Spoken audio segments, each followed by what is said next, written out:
जी अस्सलाम वालेकुम नाजरीन, मैं हूं आपका मेज़बान उमर दराज साबरी। आप देख रहे हैं सिटी वन न्यूज़। ख़बर शामिल करते हैं रावलपिंडी से।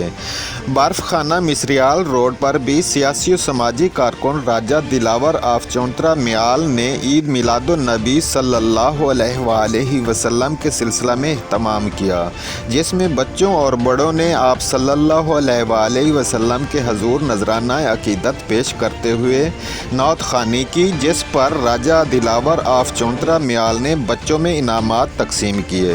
रिपोर्ट कर रहे हैं Farooq Ahmed, district reporter City One News Rawalpindi.